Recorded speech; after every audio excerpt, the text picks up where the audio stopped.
نے جبریل کو بھیجا اور یہ قرآن کی آیت نازل ہوئی وَاتَّخِذُوا مِن مَّقَامِ إِبْرَاهِيمَ مُصَلًّى.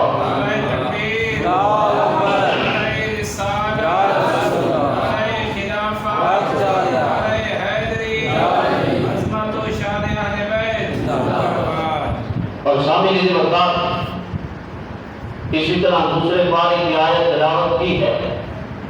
اب دیکھیے کہ اسلام سے پہلے جو روزہ تھا اب افطار غروب آفتاب پہ افطار ہوتا اور پھر سونے سے پہلے یعنی عشاء کی نماز کے وقت تک کھانا پینا جو تجھے روزے کے اندر ممنوع تھی اب جائز ہوتی تھی اور پھر عشاء کے بعد کھانا پینا یہ ساری رکاوٹیں اسے برقرار ہو جاتی اور پھر پوری رات پہ کھانا پینا جو کام سے یہ ممنوع تھے.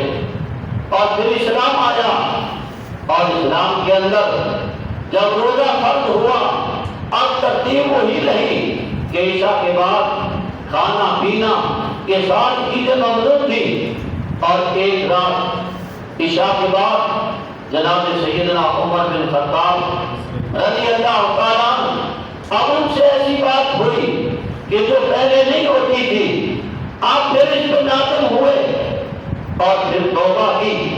جب اللہ کے پیار محبوبہ علیہ السلام کے پاس پہنچے تو رب نے پہلے قرآن بھیج دیا اور حِلَّ لَكُمْ لَيْلَةَ الصِّيَامِ الرَّفَثُ إِلَىٰ نِسَائِكُمْ هُنَّ لِبَاسٌ لَكُمْ وَأَنتُمْ لِبَاسٌ لَهُنَّ. اب یہ جو آیات ہیں جناب سیدنا عمر بن خطاب سے یہ کام سرگرم ہوا. اب رب کائنات نے سرکار کی امت کے لیے اجازت عنایت فرما دی کہ اب جو رات کا وقت ہے غروب آفتاب سے صبح 7 تک اب اس کے اندر جو چیزیں روزے کے لیے منع ہوتی ہیں اب یہ رات کے وقت کے اندر جائز ہے. اور یہ حضرت عمر کی وجہ سے ہوا. اور اسی طرح فلا وربک لا یؤمنون حتی یحکموک فیما شجر بینہم. اب یہ بھی حضرت عمر کی صحیح بنا اور مشہور واقعہ ہے. اب ایک بشر آدمی تھا جو بظاہر کلمہ پڑھ چکا تھا لیکن دل کے اندر نفاق تھا. ایمان کامل تب ہوتا ہے اب جیسے ظاہر ہے اب باطن بھی ایسا ہو. اب زبان سے لا الہ الا اللہ کہا ہے اب دل اس کی تصدیق کرے محمد رسول اللہ صلی اللہ علیہ وسلم زبان سے کہا ہے اب دل اس کی کیا کرے تصدیق کرے. اور اسی طرح گواہی دی ہے اب زبان سے اقرار ہے اب دل اس کی گواہی دیتا ہے. اب جیسے ارکان ادا کیے جا رہے ہیں اب دل ان کو قبول کرتا ہے. اب تب مومن ہوتا ہے اگر دل کے اندر کفر ہو اور ظاہری زبان پہ ایمان ہو. اب وہ منافق ہے اب بظاہر تو وہ کلمہ پڑھ چکا تھا لیکن دل کے اندر نفاق تھا.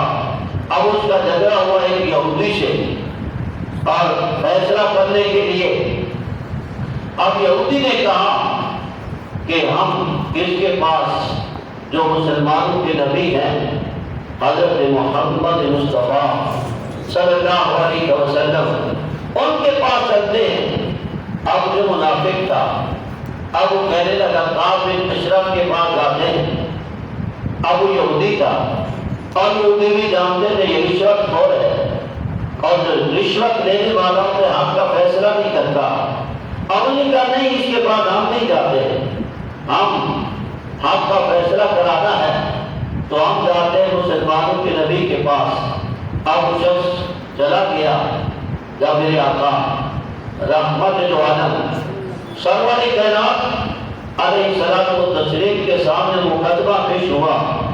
اب میرے آقا نے دونوں کی بات سنی اور جو حق فیصلہ کا یہودی کی حق میں فرما دیا.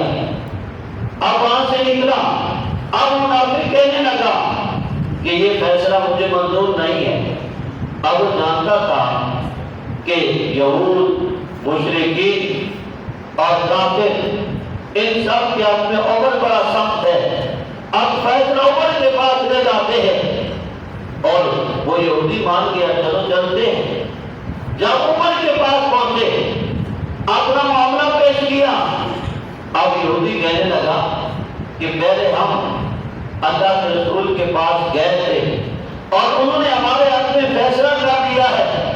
جناب عمر بن خطاب رضی اللہ تعالیٰ عنہ آپ فرماتے ہیں رکیے، آپ گھر جاتے ہیں اور آپ تلوار لیتے ہیں، تلوار لے کر آئے اور جو منافق تھا اس کا سر گرم کر دیا۔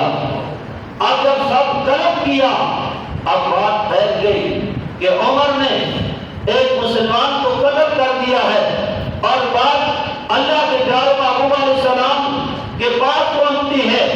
اب اللہ کے پیارے محبوب علیہ السلام فرماتے ہیں ایسا ہو تو نہیں سکتا کہ ہو میرا عمر اور مسلمان کو قتل کرے۔ پھر سرکار نے فرمایا جب عمر کو بلا کر لاؤ۔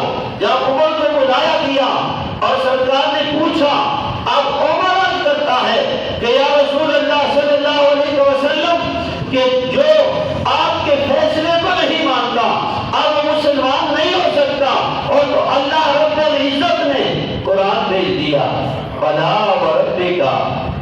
اب رب نے قسم اٹھائی، اے معبود تمہارے رب کی قسم۔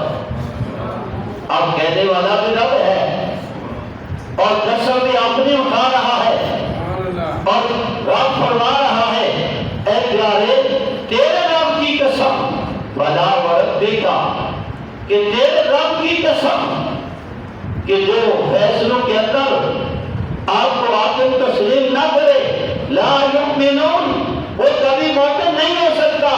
اب عمر نے کہا یہ مومن نہیں ہے تو رب نے قرآن بھیج کر فرما دیا۔ اور سامنے وقت اسی طرح بہت ساری آیات ہیں جو جناب سیدنا عمر بن خطاب رضی اللہ تعالیٰ عنہ آپ کی تائید کے اندر نازل ہوئی۔ اگر کرامات کو دیکھا جائے حضرت سیدنا عمر بن خطاب رضی اللہ تعالیٰ عنہ کی کرامات ہیں اور بہت ساری کرامات ہیں۔ اب ایک تو آپ کی وہ کرامت ہے، آپ نے علماء سے سنا ہوگا کہ جناب عمر بن خطاب مدینہ طیبہ کے اندر آپ خطبہ ارشاد فرما رہے ہیں، اور ساریہ جو لشکر کا سپہ سالار تھا اور نعمان کی طرف بھیجا ہوا تھا اور ایک مہینے کی مسافت سے بھی دور کا سفر تھا اور عین جمعہ کا وقت تھا اور جنگ لڑی جا رہی تھی، اور پہاڑ کی جانب سے جو دشمن کا حملہ کرنے والا تھا، اور جناب سیدنا عمر بن خطاب رضی اللہ تعالیٰ عنہ خطبہ دے رہے تھے، اور خطبہ کے دوران ہی آپ فرماتے ہیں یا ساریۃ الجبل، یا ساریۃ الجبل، اور پھر آپ خطبے میں لگ گئے۔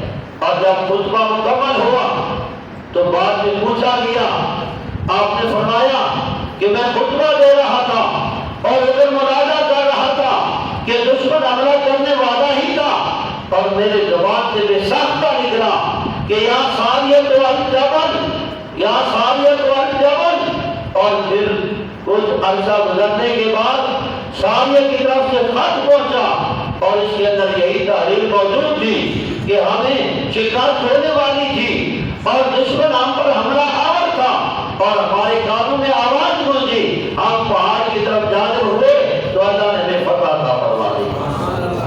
اور یہ تصور جناب سیدنا عمر بن خطاب کا، اور اسی طرح بہت سارے شہر جناب سیدنا عمر بن خطاب رضی اللہ تعالیٰ عنہ کے دور خلافت کے اندر فتح ہوئے تھے، بہت سارے ملکوں میں فتوحات ہوئی۔ اب مصر فتح ہوا، اور مصر کے اندر کیا تھا، جو مصر کے رہنے والے تھے، اور دریائے نیل کا بڑا مشہور واقعہ ہے، اور دریائے نیل وہ سال بھر چلتا تھا، سال پورا ہونے پہ رک جاتا، خشک ہو جاتا، اور انہوں نے ایک رسم بنا رکھی تھی کہ ایک نوجوان لڑکی وہ دریا رک کرتے پھر وہ چلنے لگ جاتا۔ جب یہ شہر فتح ہوا حضرت عمر بن عاص رضی اللہ تعالیٰ آپ وہیں کے گورنر مقرر ہوئے، اور جب وہ دریا نیل خشک ہوا اب وہ اکٹھے ہو کر حضرت عمر بن عاص رضی اللہ تعالیٰ عنہ کے پاس آئے، آ کر کہنے لگے کہ اب یہ دریا ہے اور اسی سے ہم سیرابی حاصل کرتے ہیں، اور سال ختم ہونے پہ یہ خشک ہو جاتا ہے، پھر ہمیں یہ کرنا پڑتا ہے اب دریا خشک ہونے والا ہے اور آپ ہمارے امیر المومنین ہیں، ہمارے گورنر ہیں اور آپ ہمیں کو ارشاد فرمائیے۔ آپ نے فرمایا سنو، اسلام اس کی اجازت نہیں دیتا اور اسلام ایسی رسومات کو ختم کرنے کے لیے آیا ہے اور نہ کہ ان کو ایجاد کرنے کے لیے، ان کو ترویج دینے کے لیے۔ اسلام ختم کرنے کے لیے ہے اور اسلام اجازت نہیں دیتا۔ اور نہ ہی میں تمہیں کہتا ہوں اب اس کو چھوڑنا ہوگا۔ اب لوگ بات مان گئے کیونکہ گورنر تھے اور کچھ مہینے گزرے، اب وہ دریا خشک ہو گیا اور لوگ وہاں سے خشک ہونے لگے۔